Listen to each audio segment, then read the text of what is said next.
I was 18 years old when I got married. I belonged to a very conservative family, a Baloch family, where good daughters never say no to their parents. My father wanted me to get married, and all I said was, if that makes you happy, I'll say yes. And of course, it was never a happy marriage. Just about after 2 years of getting married, about 9 years ago, I met a car accident. Somehow my husband fell asleep and the car fell in the ditch. He managed to jump out, saved himself. I'm happy for him. But I stayed inside the car and I sustained a lot of injuries. The list is a bit long. Radius ulna of my right arm were fractured. The wrist was fractured. Shoulder bone and collarbone were fractured. My whole rib cage got fractured. But that injury that changed me and my life completely was the spine injury. Many people came to rescue. They gave me CPR. They dragged me out of the car. And while they were dragging me out, I got the complete transection of my spinal cord. Those 2.5 months in the hospital were dreadful. I was at the verge of despair. One day, doctor came to me and he said, well, I heard that you wanted to be an artist, but you ended up being a housewife. I have a bad news for you.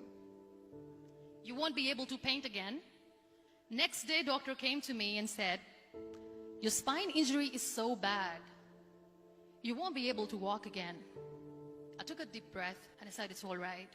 Next day, doctor came to me and said, because of your spine injury and the fixation that you have in your back, you won't be able to give birth to a child again.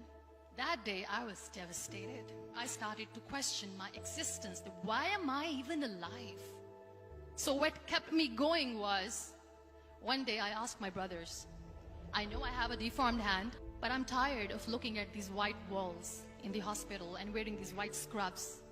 Bring me some colors, bring me some small canvas. I want to paint. So the very first painting I made was on my deathbed, where I painted for the very first time.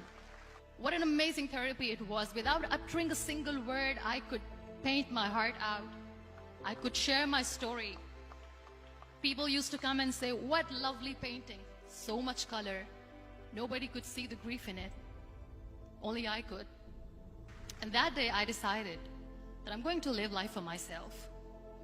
I am not going to be that perfect person for someone. I am just going to take this moment and I will make it perfect for myself. That I'm going to fight my fears. So I wrote down one by one all those fears. And I decided that I'm going to overcome these fears one at a time. You know what was my biggest fear? Divorce. But the day I decided that this is nothing but my fear, I liberated myself by setting him free. And I made myself emotionally so strong that the day I got the news that he's getting married, I sent him a text that I'm so happy for you and I wish you all the best. And he knows that I pray for him today. Number 2 was, I won't be able to be a mother again. And that was quite devastating for me. But then I realized there are so many children in the world, all they want is acceptance. So there is no point of crying, just go and adopt one. And that's what I did.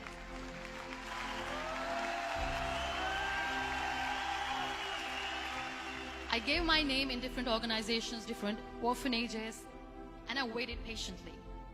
2 years